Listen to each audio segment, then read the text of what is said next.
안녕하십니까. 요즘 우리는 교부 시대의 말기에 대해서 알아보고 있습니다. 특별히 이 말기에 주도적인 역할을 했던 주목해야 할 만한 그 교부들에 대해서 알아보고 있는데요.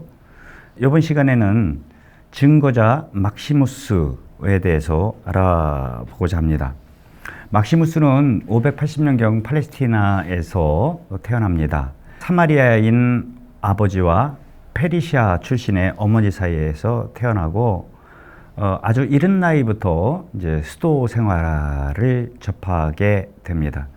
그리고 이제 수도자로서 생활을 하다가 626년 이제 페르시아와 아랍인이 침입을 이제 받게 됩니다. 그러면서 이제 아프리카의 카르타고로 이제 피난을 떠나게 되는데, 여기에서 제가 지난 시간에 말씀드린 단성론 이단의 아류였던 단의론, 즉 예수 그리스도의 의지는 하나다, 즉 인성의 의지, 신성의 의지가 구분되는 것이 아니라 하나의 의지, 이게 단성론의 일파라고 할 수 있는데, 이와 관련된 논쟁에 이제 관여하게 되면서 이분의 이제 본격적으로 교회사 안에 뛰어들게 됩니다. 막시무스는 콘스탄티노플리스 총대주교 삐루스를 필두로 하는 단일론자들이 주장에 반대하면서 그리스도의 이중 의지를 이제 거듭 주장하게 됩니다. 제가 지난 시간에 말씀드렸나요? 당시 로마 제국의 공권력은 외세의 침입에 대한 내부 결속을 위해서 이 단성론자들과 종교적 일치를 절실히 필요로 했죠. 이로 인해서 단성론자들과 신학적 합의를 좀 보기를, 일치 혹은 어떤 타협을 보기를 원했던 거예요. 하지만 막시무스는 이러한 황제의 의도를 거슬러 로마로 피신하게 됩니다. 정통교회의 한복판에서 영향력이 가장 큰 신학자로서 여러 논쟁에 깊이 관여하게 되고요. 특별히 교황 마르티누스는 649년 라테란 시노도스를 소집하면서 이 막시무스의 신학적 책임 하에 단위설과 단력설을 교회의 이름으로 단죄하게 됩니다. 그렇지만 이것은 황제의 정치적 의지를 노골적으로 거스르는 모양이 되었죠.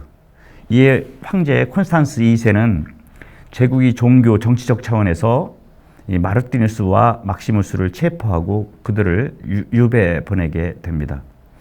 그 후 얼마 되지 않아서 연로했던 교황 마르티누스는 폰티쿠스에서 이제 사망하게 되면서 고대 최후의 순교자가 됩니다.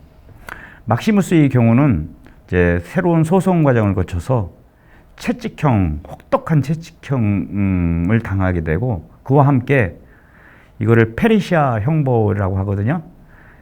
혀를 자릅니다. 혀를 자르고 글을 쓰는 이 오른손을 잘라버리는 그런 형벌을 받게 되고, 고문의 여파로 662년 이제 목숨을 거두게 됩니다. 그렇지만 제6차 공의회죠.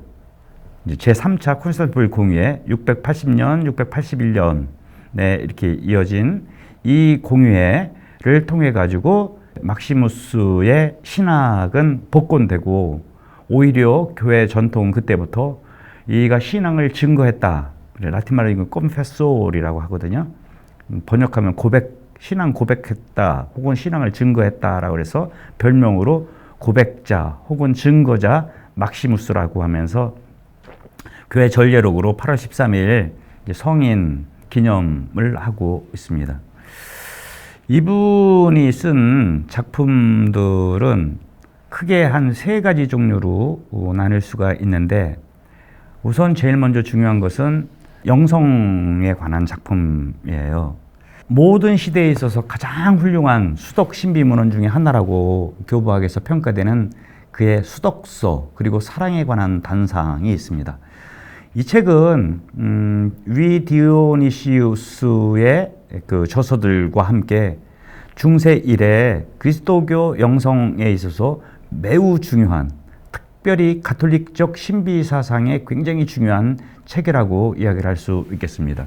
또 하나, 이 막시무스의 중요성은 이전 작가들의 작품을 다 해설했다라는 겁니다. 오리게네스, 폰토의 에바그리우스, 나지안주스의 그레고리우스, 또 제가 지난 시간에 얘기했던 그 위 디오니시우스 등 이전 작가들에 대한 해설 작품을 내고 있다라는 얘기입니다.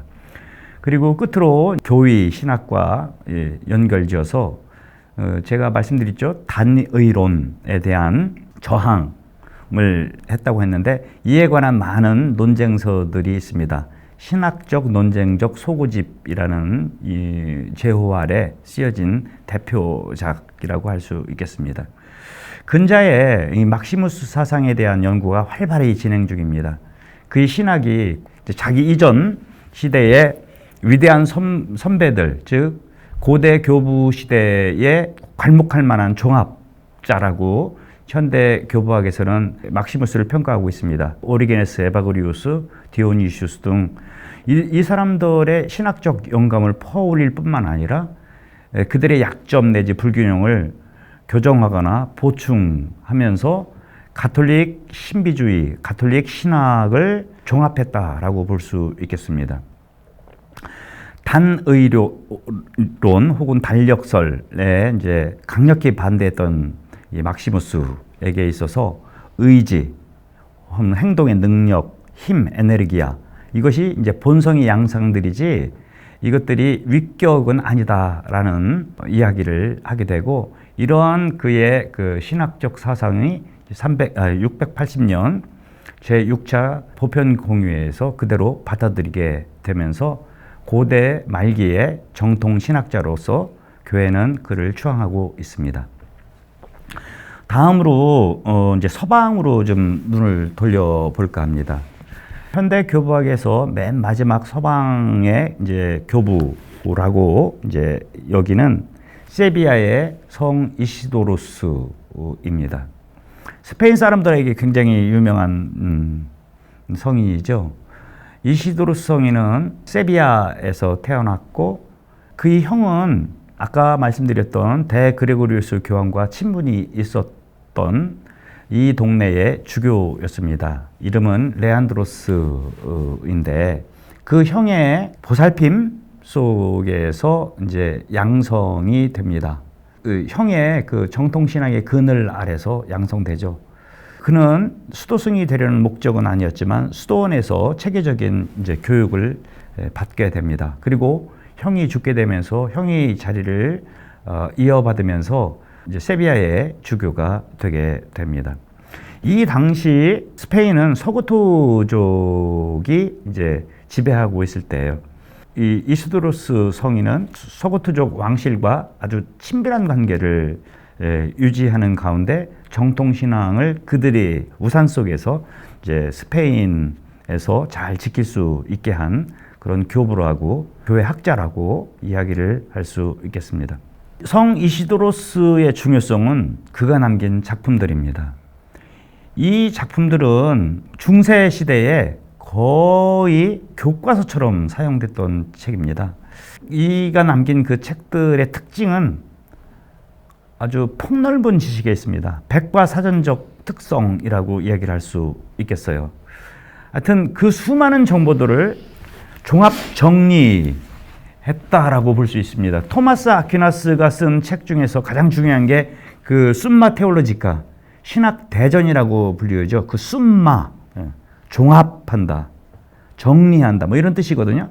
숨마, 신학적 총합, 총정리, 뭐 이게 숨마 테올로지카. 그 누구죠? 토마스 아퀴나스가 쓴 책인데 이런 일종의 숨마를 이가 썼다라는 겁니다. 그러니까 토마스 아퀴나스가 하늘에 뚝 떨어져가지고 숨마 테올로지카를 쓴 게 아니에요. 이런 그 앞 시대, 그러니까 고대 말기의 이 세비야의 이시도로스 같은 이런 이들의 연장성 속에서 자신의 주요 저서가 나왔다라고 얘기를 할 수 있겠죠. 그 작품 중에 가장 중요한 책은 어원학 이란 책과 명제, 센텐스라는 이 두 작품입니다. 어원학은 고대의 모든 문화에 대한 방대한 백과사전과 같은 저서로 그 권수만 20권에 달합니다. 이 책은 언어의 기본 이해와 개념뿐만 아니라 당대의 역사, 문화, 자연과학, 신학 등 거의 모든 분야를 망라해서 다루고 있습니다.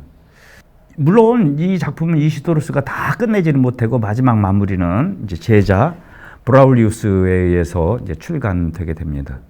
또 다른 책이 있는데 이 어원학 말고 이제 명제라는 책인데 이 명제는 어원학의 신학적 보완판이라고 얘기를 할 수 있습니다. 이 책은 아까 말씀드렸듯이 일종의 씀마로 교의와 영성, 윤리에 관한 신학적 요점 총정리라고 이야기를 할 수 있어요. 이 작품은 본디 성직자들을 위해서 집필을 하려고 했지만 나중에는 더 광범위하고 보편적인 성격으로 바뀌게 됩니다. 명제는 일종의 플로릴레지아의 성격이라고 이야기를 할 수 있습니다. 자기보다 앞선 아우구스티누스나 데그리우스 같은 분들의 다양한 문헌들을 원천으로 이제 뽑았지만 이것들을 총정리해서 나름대로 새로운 문학의 형태로 이제 재창조한 것이 명제라고 할 수 있습니다. 이 어원학과 명제는요, 중세 시대의 신학은 물론이고 아까 말씀드렸죠. 어원학에서는 신학만 다룬 게 아니라고요. 중세 시대의 신학은 물론이고 세속 학문에 있어서 거의 교과서와 같은 영향을 끼쳤다고 얘기를 할 수 있습니다. 이가 쓴 작품 중에 우리 교부학과 관련해서 아주 중요한 책을 쓰죠. De Viris Illustribus. 이 똑같은 제목을 누가 썼다고 그랬죠? 성 예로니모죠. 그러니까 성 에우세비우스, 카이사일의 에우세비우스가 쓴 교회사를 이어서 이 예로니모가 이제 유명 인사록이라는 책을 썼고, 또 이것을 이어서 제가 언급은 안 했지만 막세유의 게남디우스가 또 쓰게 되고, 또 이것을 이어서 똑같은 동명의 책 이름으로 이제 이시도로스도 이제 스페인 출신의 자기 시대까지 있었던 그런 저술가들을 총망라해서 이제 쓰게 되는 아주 중요한 책을 후대에 남기게 됩니다. 이처럼 이시도로스는 지난 시간에 얘기했던 데그레고리오스 교황처럼 중세를 이제 준비한 그러한 한 명의 교부라고 이야기를 할 수 있고, 또 교부 시대 말기의 맨 마지막 교부였다라고 이야기를 할 수 있겠습니다. 다음으로는 동방의 마지막 교부인 다마스커스의 성 요한에 대해서 알아보도록 하겠습니다. 요한은 650년경 다마스커스에서 태어납니다. 다마스커스는 이 당시 이미 아랍인들의 지배하에 있었죠. 그럼에도 불구하고 요한은 훌륭한 교육을 받으면서 자라나게 됩니다. 그의 아버지는 이 칼리프의 녹을 받았던 관료였죠. 이 아버지의 대를 이어서 요한도 이제 관직에 오르게 됩니다. 그런데 얼마 지나지 않아서 이런 세속 관직 명예에 이제 회의를 느꼈던 이는 예루살렘의 성 사바 수도원에 들어가서 남은 생애 전부 학문 연구에 매진하게 됩니다. 사제서품을 받고 이제 평생을 사제로서 연구와 설교 직분에 성실히 수행하게 됩니다. 이는 100살을 살아요. 당시에 100살이, 지금도 100살은 뭐 고령의 나이지만 그 긴 1세기에 달하는 그 생애 동안 수많은 훌륭한 책들을 많이 남기게 됩니다. 요한이 다룬 작품들은 그 종류면에 있어서도 아주 다양합니다. 교의신학에 관한 책들도 있고요. 성경 주석에 관한 책들, 윤리에 관한 문헌들, 수덕 신비의 혹은 영성신학에 관한 문헌들, 그리고 또 시인이기도 했습니다. 시 등 다양한 분야에 많은 저서를 남겼습니다. 그의 가장 훌륭한 기여는 주요 신학적 주제들을 명쾌하면서도 교리적으로 믿을 수 있도록 종합하고 정리했다는 데 있습니다. 서방의 마지막 세베 이시도로스도 그랬거니와 이 마지막 시기에는 종합이에요, 종합. 여태까지 있었던 그 선배 교부들과 교회의 가르침을 이제 종합하는 것이죠. 이런 종합된 일종의 씀마로서 가장 최고의 작품은 인식의 원천이라는 책입니다. 이 책에서 그는 자신의 의견은 아무것도 첨가하지 않고 단지 거룩한 교부들을 따르고자 한다고 밝히고 있지만, 그는 그거를 그냥 정리하는 게 이게 대단한 거예요. 다른 사람의 의견을 자기의 어떤 틀 속에서 정리하는 것이죠. 이 정리가 뭐예요? 이게 나중에 그 토미즘의 하나의 특성이 되게 되는 것이죠. 어쨌거나 이는 이렇게 방대한 그 전에 있었던 자료들을 종합했던 분이라고 얘기를 할 수 있겠습니다. 이 인식의 원천의 부제목이 뭐냐면은 올바른 신앙에 관한 해설이라고 이야기를 합니다. 교부문헌들을 폭넓게 인용하면서 교회의 신앙을 종합적으로 이제 이해하기 쉽게 이제 진술한 책으로서 이 책은 이 양반은 동방 사람임에도 불구하고 시리아어, 라틴어 등으로 이게 번역이 금방 됐어요. 왜냐하면 너무 잘했기 때문에. 그래서 서방 교회까지 영향을 미치게 됩니다. 그래서 서방 라틴말로 번역된 이것은 이제 중세에 엄청난 영향을 끼치게 됩니다. 이분은 이제 이제 8세기 분이잖아요. 8세기에 이제 또 하나의 중요한 공회, 이제 교부 시대의 마지막 공회가 일어나는데 그 공회는 787년 니케아에서 벌어집니다. 이 7번째 보편 공회고 제2차 니케아 공회라고 이제 이야기를 하게 되는데, 이 공회는 뭐 때문에 일어나냐면은 성화상 공경에 관한 문제 때문에 드러나게 됩니다. 성화상 논쟁, 이게 뭐냐? 성화상은 예수님에 대한 조각이나 혹은 그림을 전부 다 파괴해야 된다라는 이야기거든요. 왜 그러냐? 그 이유는 이게 마지막 그리스도론 논쟁이라고 얘기를 할 수 있어요. 예를 들어서 예수님을 이렇게 우리가 그림을 그리잖아요. 이제 이콘이죠. 이콘은 형상이라는 말이에요. 원형이 있고 그 원형을 그린 걸 이제 형상, 이콘이라고 하는 거죠. 근데 과연 예수님의 무엇을 그렸냐 이거죠. 예수님의 인간 모습은 그릴 수 있죠. 그러면 예수님의 신성은 그럼 안 그린 거네? 이렇게 되는 거예요. 이렇게 되면 네스토리우스로 빠질 수 있게 된 겁니다. 네스토리우스의 그 신학의 가장 맹점은 뭐냐면 두 아들 이론이거든요. 마리아의 아들과 하느님의 아들.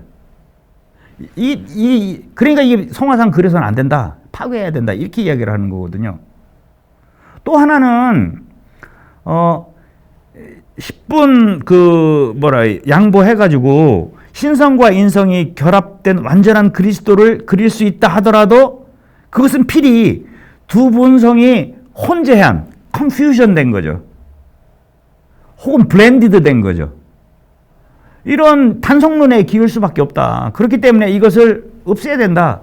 이렇게 주장하는 게 이제 성화상 논쟁이거든요.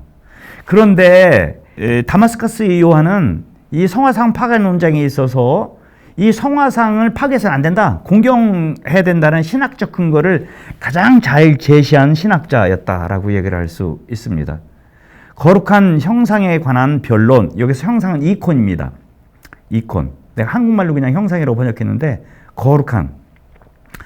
이 주제로 한 3개의 연설은 그의 성화상 신학이 삼위일체론과 인간의 창조와 함께 점차 발전하는 것을 볼 수 있게 됩니다. 무엇보다도 그리스도의 육화를 근거로 한 그의 주장은 플라톤 철학에서 말하듯 그 이콘, 형상 혹은 모상은 실제의 그림자가 아니다. 플라톤은 이 형상은 이데아의 그림자라고 얘기를 했잖아요. 그거 아니다. 이것은 물질적 창조의 그려진 그 하느님의 선성이 드러나는 것이고 특별히 하느님의 은총으로 이 이콘을 받아들일 수 있다라고 얘기를 하는 거예요. 다마스커스의 요한은 전통적으로 동방시대의 마지막을 마감하는 저자로 알려져 있습니다.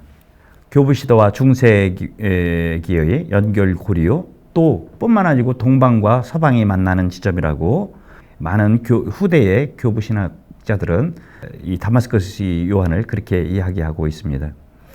성 토마스 아퀴나스뿐만 아니라 거의 모든 중세 스콜라 학자들은 대다수가 다마스커스의 성 요한 작품을 계속해서 인용하는 것만 보아도 알 수 있습니다. 제가 좀 아까 이 성화상 논쟁에 대해서 잠깐 말씀드렸는데 요거에 대해서 조금 부연 설명을 좀 드려야 될 것 같네요. 이왕 다마스커스의 요한 이야기가 나왔으니까 이어서 마지막 공회는 787년 제2차 니체 공회가 왜 일어나게 됐는지 아주 짧지만 설명할 수 있는 만큼 해보도록 하겠습니다. 성화상 논쟁은 주로 동방교회에서 이루어졌습니다. 논쟁의 발발은 725년 레오 황제 3세가 황제 레오 3세가 성화상 공경을 금지하면서 시작되었습니다. 모든 수도원 교회에 걸려있는 성상을 파괴하고 성화상을 그림을 다 찢어 발기는 그런 일들이 벌어지게 됩니다. 근데 이런 일이 벌어지게 되면서 두 그룹으로 두 진영으로 나뉘게 되죠. 이제 성화상을 공경하는 것을 찬성하는 부류죠. 이거를 이코노둘레스라고 불러요. 성화상 찬성 부류죠. 이코노둘레스. 이들이 왜 이게 성화상 공경해도 되냐 하는 그 주장의 토대라고 그럴까요? 그걸 보자면 우선 현실적인 측면에서 성화상들은 큰 도움이 된다라는 거예요. 당시에는 문맹률이 굉장히 높았잖아요. 글을 모르는 이들이 복음서를 읽을 수 없으니까요. 그들이 신신과 신앙에 이런 그림과 조각상들은 도움을 준다라고 이야기를 하는 거예요. 그렇지만 이런 현실적 이유 뒤에 신학적인 이유도 있어요. 그리스도께서 육화하심으로써 완전한 인간이 되셨기에 그에 대한 예술적 표현이 문제가 되지 않는다라는 거예요. 마찬가지죠. 예수님은 하느님이지만 그 예수님을 낳은 성모님을 하느님의 어머니라고 불리우는 것처럼 예수님의 인성을 우리가 눈으로 본다 하더라도 그 뒤에 그분의 신성까지도 우리는 흠숭할 수 있다라는 얘기예요. 여기서 이제 이 굉장히 중요한 천주교의 흠성 교리가 여기서 이제 토대가 되게 됩니다. 일반적으로 경배하고 이렇게 성모님처럼 공경하는 거와 다르다. 이제 그러니까 육화를 통해 가지고 완전한 인간이 되셨기 때문에 완전한 하느님이면서 베레 데우스, 베레 호모, 완전한 인간이기 때문에 그분의 인간성을 보고도 우리는 그분의 신성을 찬미할 수 있다. 이렇게 이야기를 되는 거죠. 이게 이제 그 성화상 공경을 찬성하는 부류의 신학적 이론이었죠. 반면 반대하는 사람들을 이코노클라스티라고 이제 부르는데요. 그리스 말로는 이 사람들 입장도 이제 두 가지로 요약할 수 있어요. 첫 번째는 우상 숭배라는 거죠. 어? 우상 아니냐, 우상. 다음으로 그림이나 조각으로 그리스도를 표현한다는 것은 그분의 인성만 나타낼 뿐 신성을 드러내지 못한다는 것이죠. 이렇게 되면 네스토리우스 이단처럼 그리스도의 두 본성을 분리하여 불완전한 그리스도인이 될 수밖에 없다. 10분 양보해서 신성과 인성이 결합된 완전한 그리스도를 그릴 수 있다 치자. 그렇지만 그것은 두 본성이 섞여버린 것, 단성론이다. 그렇기 때문에 이거는 네스토리우스도 안 되는 거고 단성론도 안 되는 것이다. 그러니까 이 이콘을 다 없애버려야 된다. 이런 얘기예요. 그런데 다마스커스의 요한이 설명하는 성화상 공경의 신학적 이유는 여러 가지예요. 우선 구약 성경을 보게 되면은 무조건 성화상을 그 우상 숭배라고 단죄하지 않았다는 얘기죠. 예컨대 그 케루빔의 형상으로 계약의 개가, 제가 케루빔은 천사의 모습이거든요. 계약의 개가 이제 만들어졌고, 성전의 제단, 구약 성경의 그 우상 숭배가 십계명주의 제일 첫 번째 아닙니까? 그럼에도 불구하고 제단의 모습만 보더라도 여러 가지 이콘들과 형상들로 허용되어 있는 것을 볼 수 있게 된다. 두 번째로는 그리스도의 육화로 인해서 비가시적인 하느님이 자신을 드러내셨기 때문에 그리스도는 가시적인 눈으로 볼 수 있는 수단에 의해서도 표현될 수 있다. 세 번째는 성화상은 이제 원형을 지시하는 형상이며 복제이다라고 생각할 수 있다라는 거예요. 그러니까 단순히 그 원형과 상관없는 형상, 그거는 우상이겠죠. 그렇지만 이거는 긴밀한 관계가 있다는 거예요. 형상은 그 자체로 의미를 가지진 않아요. 단지 원형과, 그러니까 내가 하느님을 흠숭하기 때문에 거기서 나오는 형상으로서 지시하는 힘을 가지고 있다라는 이야기가 될 수 있겠습니다. 그리고 네 번째는 이제 현실적으로 이제 많은 이들이 거기서 신심 생활에 도움이 되고 또 그 이콘들 그림을 통해 가지고 그리스도의 역사에 대해서 시각적으로 이제 볼 수 있고 또 아까도 얘기했지만 문맹률이 높은 시대에 그이들의 신앙을 자극할 수 있는 그러한 긍정적인 요소가 있다라고 이렇게 성화성 공경에 대해서 다마스커스 요한은 이야기를 하고 있습니다. 성화상 파괴 논쟁은 787년 니케아에서 열린 제7차 공의회를 통해서 이제 해결되게 됩니다. 이 공의회는 그리스도와 마리아, 천사, 성인들의 성화상에 대한 점검과 경의를 이제 허용하게 됩니다. 교부시대 말기에 대해서 알아봤습니다. 이상으로 이제 긴 교부학의 전체 시기를 다 이제 훑으면서 주요 교부들에 대해서 알아봤는데요. 굉장히 대충대충 한 거예요. 이제 시즌 2에 가게 되면은 이제 개별 교부들이 쓴 책이라든지 그들의 그 신학, 특별히 주요 교리에 대해서 그리고 또 우리 시대에 이렇게 한 번쯤은 묵상해 볼 수 있는 그런 여러 가지 신앙과 또 신심, 영성, 교회의 여러 가지 제도들 이런 것들을 하나하나 이제 살펴보도록 하겠습니다. 시청해 주셔서 감사합니다.